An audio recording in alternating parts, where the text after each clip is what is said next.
Hello everyone, मैं अनाज सिंह ठाकुर। अर्थशास्त्र में सांख्यिकी कक्षा 11वीं अध्याय 3 आंकड़ों का संगठन, डाटा ऑर्गेनाइजेशन। पिछले अध्याय में हमने सांख्यिकी के डेटा कलेक्शन के बारे में, डेटा इकट्ठे करने के संबंध में पढ़ा। अब हम इस अध्याय 3 में आंकड़ों का संगठन अर्थात डेटा ऑर्गेनाइजेशन, अध्याय 3 आंकड़ों का संगठन भाग 1 प्रस्तावना। क्षेत्र विशेष से एकत्रित किए गए आंकड़ों को सामान्यतः कच्चा डेटा कहा जाता है, क्योंकि ये अपरिष्कृत होते हैं।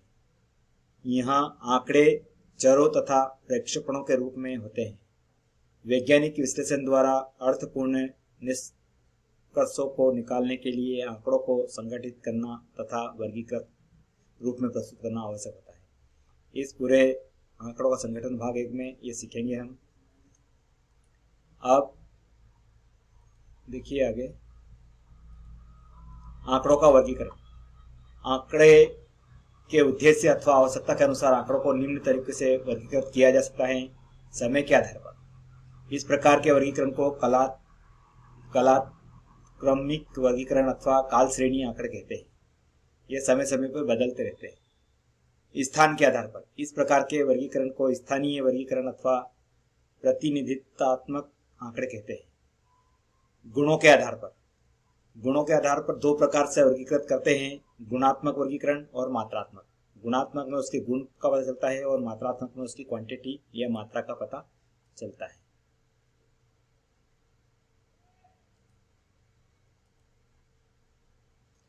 अब हम नेक्स्ट स्लाइड पे देखेंगे कि कालानुक्रमिक वर्गीकरण या काल श्रेणी आंकड़े किसे कहते हैं। यहाँ एक एग्जाम्पल के द्वारा मैंने बताने की कोशिश की है। जब आंकड़ों को आरोही अथवा अवरोही क्रम में समय के संदर्भ में वर्गीकृत किया जाता है, जैसे वर्ष, माह, सप्ताह आदि, तो इसे कालानुक्रमिक वर्गीकरण अथवा काल श्रेणी आंकड़े कहते हैं। काल श्रेणी आंकड़े की एक विशेषता होती है। इस उदाहरण में आप देख सकते हैं कि 2001-2 में निर्यात 100 करोड़ रुपए में दिया गया है। यहाँ पर जैसे 2001-2 में 2090, फिर है 2002-3 में 2549। इस टाइप से हमें देखना है कि कौन से समय में, कौन से वर्ष में कितना निर्यात हुआ, यह इससे पता चलता है इस उदाहरण से हमें।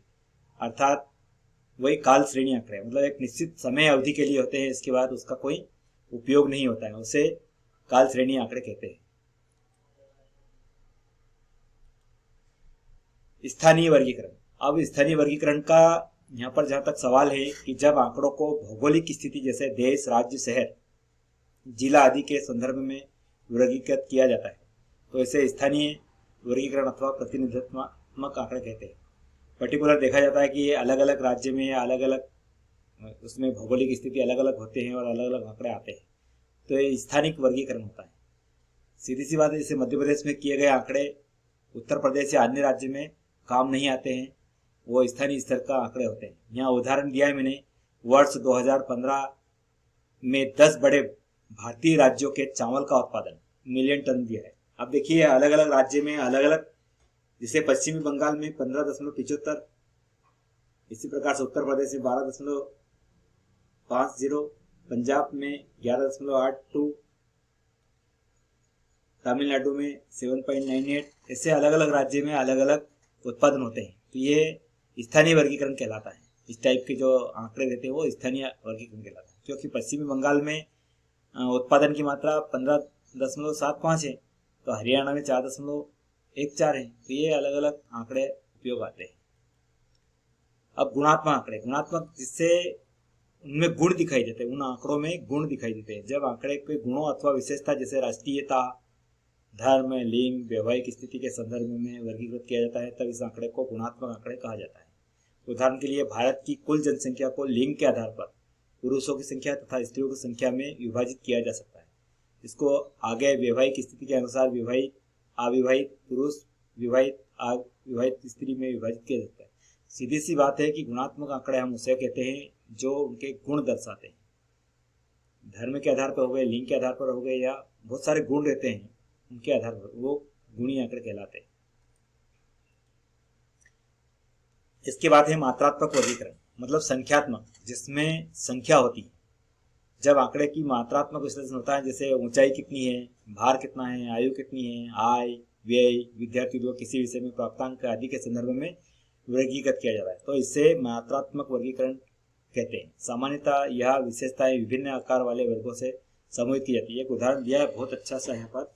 सांख्यिकी में 20 विद्यार्थियों द्वारा प्राप्त अंक क्रमशः 1, 9, 15, 28, 27, ये सारे जो आंकड़े दिए गए हैं, ये मतलब 20 विद्यार्थियों का यहाँ पर पहला विद्यार्थी ने 8, इस टाइप से दिए गए हैं। तो ये मात्रात्मक कहलाते हैं, जिसमें संख्या आती है, क्वांटिटी होती है।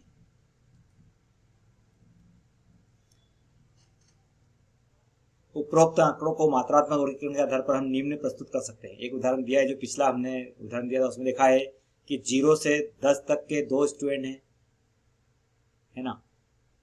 10 से 20 2 स्टूडेंट हैं, 20 से 30 में 2 हैं। इस टाइप से यहाँ पर हम दर्शा सकते हैं।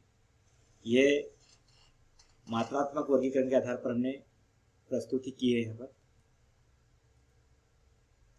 मोटे तौर पर चर 2 प्रकार के वर्गीकृत किया जाता है। चर का मतलब होता है वेरिएबल, संतत और विविक्त। देखो यहाँ संतत चर एक चर जो किसी भी दिए गए विस्तार के अंतर्गत कोई संख्यात्मक मूल्य ले सकता है, सतत चर कहलाता है। इसका निहित अर्थ यह है कि कोई संतत चर कोई भी अपरिमित और अगणनीय मूल्यों से के सेट को ले सकते हैं। ये मूल्य अविभाज्य, भिन्न अंश अथवा वे वैल्यू हो सकते हैं जो पूर्ण, भिन्न आदि नहीं है। वो संतत, पहले हमने मिडिल क्लास में पढ़ा हुआ संतत वाला, ये इसी प्रकार से यहाँ पर दिया है। उदाहरण, ऊंचाई, भार आदि। मान लीजिए 5 वर्ष पूर्व एक बच्चे की ऊंचाई 90 सेंटीमीटर थी, अब उसकी ऊंचाई 150 सेंटीमीटर है। वृद्धि की इस अवधि के बीच की ऊंचाई 90 से 150 सेंटीमीटर के बीच कोई भी मूल्य हो सकता है, जैसे 92.5 सेंटीमीटर एक वर्ष पश्चात, या 100.68 से सेंटीमीटर 2 वर्ष पश्चात। इस प्रकार हो सकता है।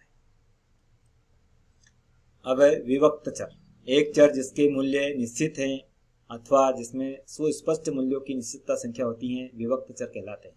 इस प्रकार एक विभक्त चर में चर की सीमाओं के बीच के सभी मूल्य नहीं होते। उदाहरण के लिए, एक कक्षा में विद्यार्थियों की संख्या, यहाँ विद्यार्थियों की संख्या मान लीजिए 10 या 25 या 50 आदि हो सकती है, लेकिन यहाँ 10.5 या 25.5 अथवा 49.8 नहीं हो सकती। विभक्त चर विभिन्न भिन्नों में भी हो सकते हैं, जैसे 1/5, 2/5 आदि। यह एक निश्चित मूल्य से एक दूसरे मूल्य में जा सकते हैं, लेकिन दो मूल्यों के विस्तार के बीच कोई मूल्य नहीं हो सकता है। अब इसी अध्याय में आंकड़ों का संगठन भाग 2 में देखते हैं हम मतलब ज़्यादा आंकड़े होते हैं और उनकी बारंबारता वगैरह की आवश्यकता पड़ती है। जिसे दिया गया है कि बारंबारता यह दर्शाती है कि कोई प्रेक्षण किसी अपरिष्कृत आंकड़े में कितनी बार आता है। जब भी कोई प्रेक्षण दोहराया जाता है तब इसमें टेली आय चिन्ह लगाया जाता है। गिनती में आसानी के लिए 5 समूह के लिए मिलान चिन्ह एक साथ लगाए जाते हैं, इनको मिलान चिन्ह बोलते हैं। 4 को जैसे ये 4 बार कर दिया और एक ये ऐसा कीजिए, इसको 4 बार पढ़ेंगे हम, ये 5 बार, इस टाइप से। ये बारंबारता वितरण का तात्पर्य बारंबारताओं को आरोही या अवरोही क्रम में सिलसिलेवार सारणीबद्ध किए जाना। जब चरों के मूल्य असंतत होते हैं, जैसे 2, 5, 10, 25, 55 आदि हो, तो इसे असंतत या विभक्त बारंबारता वितरण या बारंबारता सारणी कहते हैं। जब प्रेक्षणों के वर्ग अंतरालों में समूहित करते हैं तो इस बारंबारता वितरण को संतत बारंबारता कहते हैं। संतत बारंबारता वितरण। संतत बारंबारता वितरण के प्रयोग को लिए तकनीकी शब्द को जानना चाहिए। सबसे पहले आती है, बहुत महत्वपूर्ण है, वर्ग सीमा। किसी वर्ग की निम्न सीमा उस वर्ग के चरों की सबसे कम मूल्य है। इसी प्रकार उस वर्ग की सबसे अधिक उस वर्ग की उच्च सीमा है। वर्ग की सीमा उच्च होती है और निम्न होती है। निम्न और उच्च के बीच के जितने भी चर आते हैं वो सारे उसके अंदर सम्मिलित होते हैं। वर्ग अंतराल या वर्ग विस्तार या वर्ग आकार। अंतराल किसी वर्ग की उच्च तथा निम्न सीमा के बीच के अंतर को कहते हैं। वर्ग अंतराल समान भी हो सकते हैं। समान वर्ग सीमा चरों के उच्चतम और न्यूनतम मूल्यों के बीच का अंतर भाग को वर्गों की संख्या कहते हैं।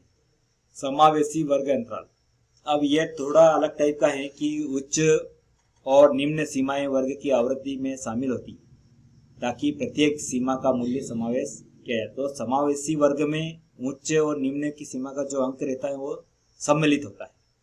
अपवर्जी वर्ग का अंतराल, इस वर्ग में निम्न तथा उच्च सीमाओं के मूल्यों में उस वर्ग की आवृत्ति शामिल नहीं होती। ये दोनों में ये अंतर है। वर्ग आवृत्ति, यह किसी वर्ग में शामिल आवृत्ति की संख्या है। उसके सामने कितनी संख्या दी है, कितनी बार आया है, बार बार आना, उसको आवृत्ति कहते हैं। उसमें वर्ग मध्य बिंदु या वर्ग चिन्ह, इसका प्रयोग वर्ग प्रतिनिधित्व करने के लिए किया जाता है। जैसे वर्ग मध्य बिंदु वर्ग की उच्च सीमा प्लस वर्ग की निम्न सीमा और 2 का भाग दे देते हैं तो जो बीच में संख्या होती है वो आ जाती है। वर्गों की संख्या का निर्धारण, वर्गों की संख्या का सामान्यतः 6 से 15 तक होती है। हम इस सूत्र का प्रयोग कर सकते हैं। जब वर्ग अंतराल समान आकार में हो तो वर्गों की संख्या चर का अधिकतम मूल्य चर का निम्नतम मूल्य वर्ग बटा वर्ग अंतराल से निकल जाता है। वर्ग अंतराल का समायोजन, समावेशी वर्ग अंतरालों में समस्या आती है कि जब वर्गों को बनाया जाता है तो चरों की संतता नहीं रहती है, क्योंकि उच्च वर्ग की निम्न सीमा तक पहले वर्ग उच्च सीमा के बीच अंतर होता है। प्रत्येक वर्ग के वर्ग अंतराल को समायोजित करने के लिए संतता बना सकते हैं। यहाँ पर एक उदाहरण दिया है, समायोजित वर्ग चिन्ह, मतलब समायोजित उच्च वर्ग की सीमा को और समायोजित निम्न वर्ग की सीमा को जोड़कर 2 का भाग देना तो समायोजित वर्ग चिन्ह निकल जाएगा। उदाहरण दिया है, उदाहरण के लिए जब 2 वर्ग क्रमशः 100, 199 तथा 200, 299 हो तो इसके बीच का अंतर कैसे निकालेंगे। वैसे दोनों को घटाने पर 1 प्राप्त होता है या इसे 2 से भाग देकर 0.5 प्राप्त होता है। अतः वर्गों का समायोजन निम्न सीमा की संख्या 0.5 को घटाकर तथा उच्च सीमा में जोड़कर किया जाता है। तो इन दोनों का जोड़ 1 ही आता है। जैसे यहाँ पर दिया है 99.5 माइनस 199.5 तथा 199.5 माइनस 299.5। याद रखें कि व्यक्तिगत वर्गों की बारंबारता परिवर्तित नहीं होती। असमान वर्गों में बारंबारता का वितरण, यदि अधिक संख्या में बारंबारता कुछ ही वर्गों में केंद्रित रहती है तो असमान वर्ग अंतराल की भी उपयुक्त हो सकते हैं, जिसमें वर्ग विस्तार असमान हो ताकि बारंबारताओं को बार बार बांटा जा सके। मान ले कि वर्ग 10 से 20 की बारंबारता 5 है तथा 20 से 30 की बारंबारता 20 है। यहाँ हम 20 से 30 वर्ग के 2 वर्गों में बांट सकते हैं, 20 से 25 और 25 से 30, ताकि बारंबारता को भी इन 2 वर्गों में बांटा जा सके। तो ये हमें विशेष ध्यान रखना है कि असमान वर्ग में बारंबारता का वितरण कैसे करें हम। बारंबारता वक्र का निर्माण, अब वक्र का निर्माण करना है, किसी चर मतलब वही वेरिएबल की के बारंबारता वितरण का निर्माण वर्गों की बारंबारता को y अक्ष पर वर्टिकल अक्ष तथा वर्ग चिन्ह का x अक्ष मतलब हॉरिजॉन्टल अक्ष पर वर्गों की बारंबारता को अंकित किया जाता है। जब हम बनाते हैं तो y एक्सेस और x एक्सेस का हमें ध्यान रखना है। y एक्सेस पर वर्टिकल होता है और x एक्सेस हॉरिजॉन्टल होता है। द्विचर बारंबारता वितरण, 2 चरों का आवृत्ति वितरण बारंबारता वितरण कहा जाता है। उदाहरण के लिए बच्चों के आयु के निम्न अनुरूप उनका वजन। धन्यवाद। हमने यहाँ पर आंकड़ों का संगठन पढ़ा और पूरे अध्याय से ये पता चलता है कि आंकड़ों के किस प्रकार से हम प्रस्तुत कर सकते हैं और उनका कैसे संगठन करके हमें कोई भी सूचनाओं को प्राप्त कर सकते हैं। अर्थशास्त्र में इसका बहुत महत्व है। धन्यवाद। अगले वीडियो में फिर आपसे मिलेंगे। Thank you.